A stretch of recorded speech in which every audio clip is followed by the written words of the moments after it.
Hello everyone and welcome back to the channel once again. So it's been quite a long time I haven't posted videos on YouTube, but I was packed up wholly with my full-time work. That is the reason I could not post, but nevertheless I am back again, and now I'll be going to try out the new Scorching Sands Diggersby while though along with ABB team strategy with Registeel and Diggersby in the back, and alongside Cresselia lead to handle the fighters, water, ground and grass as well, which is not great for my backline over here. So that is the reason I have my Cress in the lead and Registeel in the safe swap to lure out a potential Medicham, which is going to be the hard answer to the Diggersby. That is the reason over here that I'm using it in this scenario. To which this team is entirely walled by one Pokemon, which is going to be Trevenant, but Trevenant is not that viable much right now in the meta. But since these three like all the three mons are bulky, it means it have a super bulk stat, but apart from that I have to compromise on the safety and consistency with this team. That is the reason I get so much bulk over here. To which now let's jump into the first battle. And by the way, I put this I use this team for few battles, few set in the GoBattle League over here.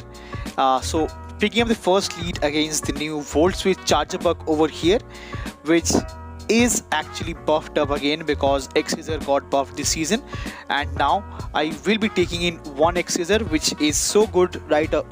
Which is kind of good moveset over here because it does so much damage to a bulky Cresselia as well. And now I will be catching the next charge move onto my Registeel, which ends up being X-Scissor, which is huge.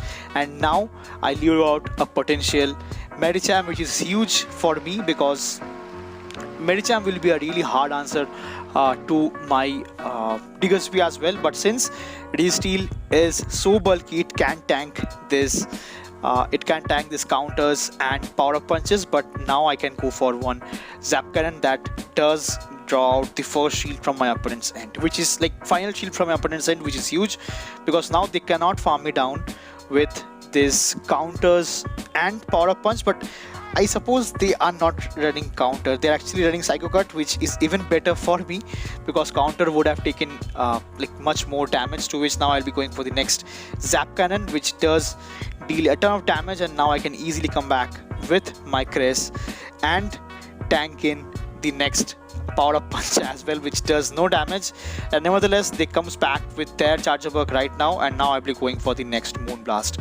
So Moonblast, though it's a neutral, it non-stab, but it does quite a bit of hefty damage over here as well. And since Cresselia is so tanky, I can easily tank in these Volt Switches as well. And now I can easily go for the next Moonblast, which guarantees out the knockout for this Charjabug over here. And let's see what the final Pokemon that they have access to. So it's going to be Azumarill over here, which will not appreciate this incoming super effective Grass Knot as well, because Grass Knot, yeah, it does quite a bit of damage, though it's super effective, but it's non-stab, and Cresselia is not that attack heavy, and Azumarill is bulky as well. To which now I can easily come back with my Diggersby to soak up some energy, which ends up being a play rough over here and not a Hydro Pump, which I am quite fortunate against, which is fine. And now I am sure that it's not going to be Hydro Pump, it's only going to be Ice Beam. But now I have to spend my shield over here after charging a bit of extra energy. So I'll be going for the next Hyper Beam that takes out the Azumarill over here. And now since they are not actually running counter, this is a drawback over here which my opponent is using. So they will be going for the neutral Psycho Cut and super effective power up punch. So I have to invest my shield, and I'll be going for the next Scorching Sands, which animations is so cool. And now I can easily get the win for the first battle over here as well. CG's. Moving on to the next battle, I pick up a really tough lead over here with Steelix. So Steelix is also buffed this season with access to Dragon Tail and Breaking Swipe, which is huge. because what I have seen so far, the Breaking Swipe is really good for this meta as well. To which now I will be taking in one Breaking Swipe and I'll be swapping out into my own Registeel to lure out a Medicham, which it does, and now I can easily go for the next Zap Cannon. And as you guys can see, this opponent is actually running counter over here, which is the best moveset over here, which is really great. But though it's using counter, it cannot farm me down until and unless I reach up to 2 Zap Cannons over here to put this Medicham quite low. And now they have to farm me down, or maybe they can go for one move. Yeah, they will be going for the next move, which is going to be the Ice Punch, I believe. Yeah, it's going to be the Ice Punch. Ice Punch, it does not even knock me out, but nevertheless, now I can come back with my Cress and go for the next move. So it's going to be the next Grass Knot. So Grass Knot from this kind of range will be doing enough damage to take it out. And now if they comes back with their Steelix, which they do, so I will be taking in one Breaking Swipe over here, and then I'll be swiping out into my own Diggersby.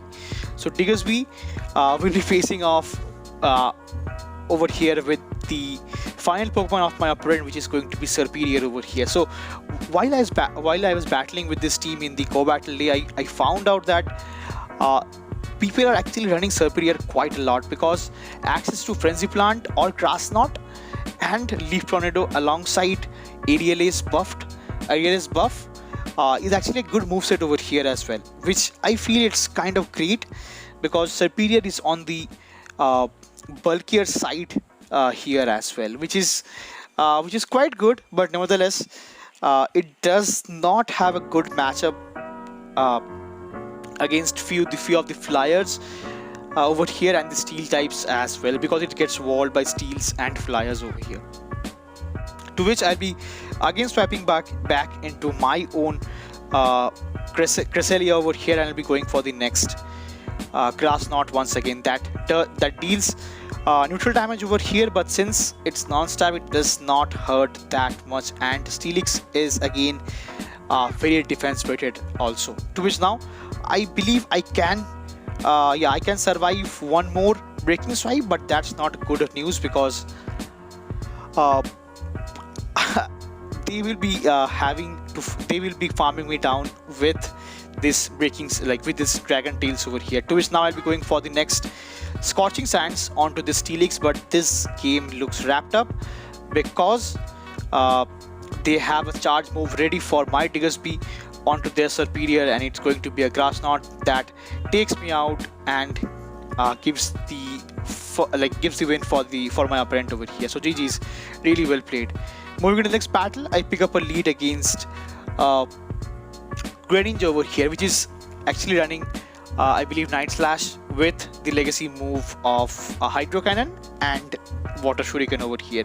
So I'll be going for the first Grass Knot that deals super effective damage, and it almost takes it out. And now I can easily catch the next move onto my Registeel, which is huge, because now they swaps out into their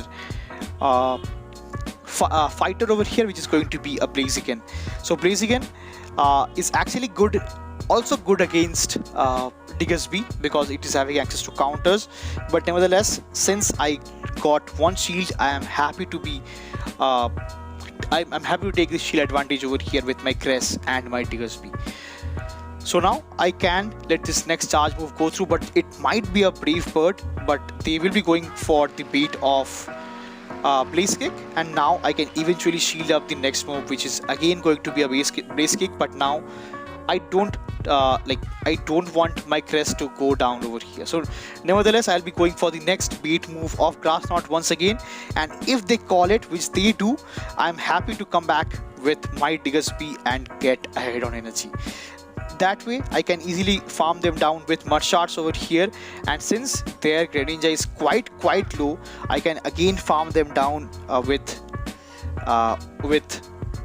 mud shots as well. And the final Pokemon that they have access to is going to be a Vikavolt, which is having the legacy move of Volt Switch, which is great because Volt Switches are resisted, and whatever they are having access to is going to be neutral or either resisted. So nothing they can throw which is super effective. So I get the knockout with the Hyper Beam over here, and now I can easily let this next charge move go through as well, which ends up being a Hydro Cannon because I have got my Cress over here, which loses CMP to the next Night Slash, which is very obvious, and now I can easily shield up the next Night Slash and go for the next Grass Knot on CMP, getting the win for the third battle over here, which is good for this team. It's good that I haven't faced a Trevenant over here. So if I'm facing a Trevenant, it will be really tough, but I have to play it out in some way or the other. Nevertheless, moving on to the next battle, I pick up a lead against Clefable over here. So for Clefable, they're actually running I believe Moonblast or maybe Dazzling Gleam with Meteor Mash over here, to which I'll be going for the first Grass Knot beat, and I got the first shield from my opponent's end as well, and now I tried to catch a move onto Registeel, which I could not, and they comes back with their Swampert over here. So that is the core purpose of Registeel over here, to lure out this water ground typings or maybe a fighter as well, which mainly Medicham.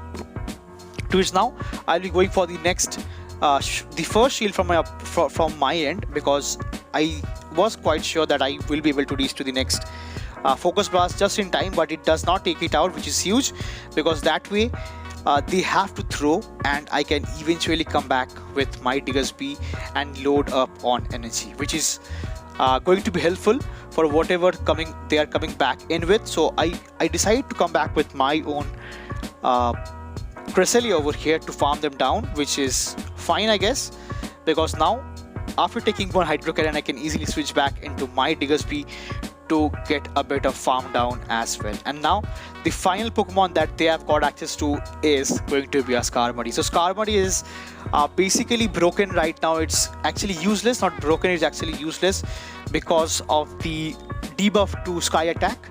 So that is the reason Skarmory is actually just obsolete from the meta right now. But nevertheless, since I don't have Fire Punch, I am in a bit of offside right now, because I have to go for this neutral Scorching Sand that does not hit hard, but nevertheless it does have the chance of dropping my opponent's attack as well, which I did get in the first move.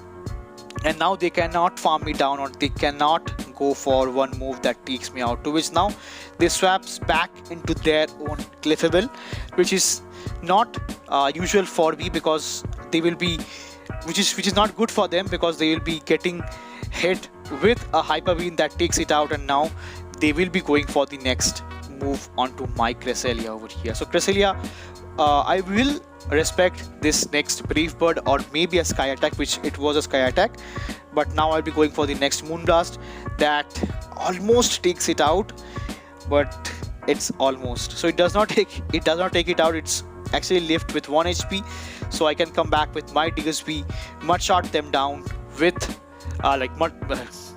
knocking them down with Mud Shot and getting the win for the fourth battle here as well.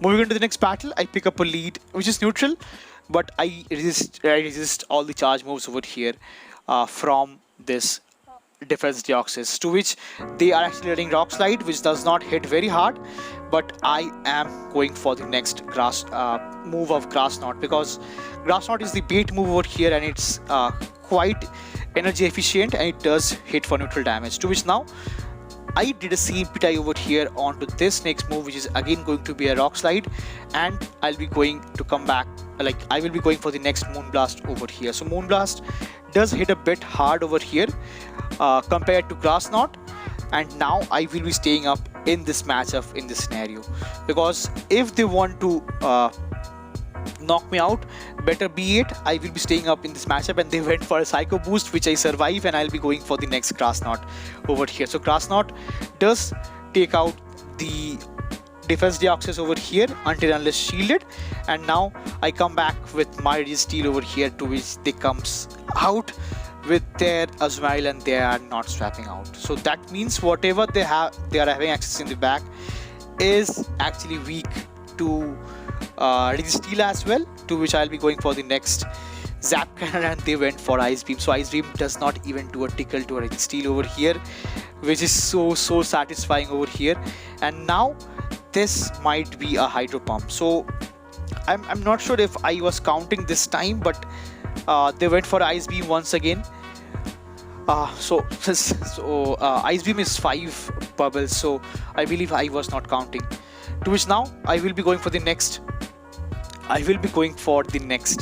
Zap Cannon that almost takes it out, and now from this kind of range, the final Pokemon they are having access to is going to be Umbreon. To which I'll be going for the next Focus Blast, dealing a ton of super active damage over here. But Umbreon is very bulky as well. To which now I'll be swapping out into my own tank once again. So all of these Pokemon are tank actually. So it's tank 1, 2, 3 in this scenario. So I'll be coming back with my Diggersby, my final Pokemon, and now from this kind of range, I will go for a bit of extra farm, because whatever they are having like to throw over here, whether be it Foul Play, Psychic, Last Resort, anything, it does not take me out. So I'll be charging up to double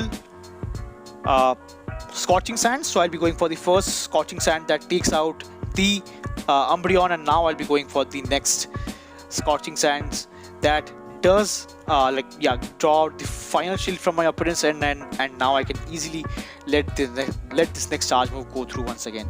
So it's going to be Ice Beam. It does not even take me out, so I'll be swapping out into my own Registeel once again, and I'll be going for the next Zap Cannon, which does take out the opposing Azumarill, giving the win for the second last battle here as well. And I can easily farm them down with my lock onto this Umbreon. So GG's to my opponent, and really well played. Moving on with the final battle of the video, I pick up a lead against Lickitung over here, which is not that great, because Lickitung with Lick, these licks do really add up quickly onto my Cresselia, because it's super effective. But since they are not having anything that can hit me hard, I'll be staying up in this matchup for quite a bit of time, and then I'll be switching out into my Registeel, I believe.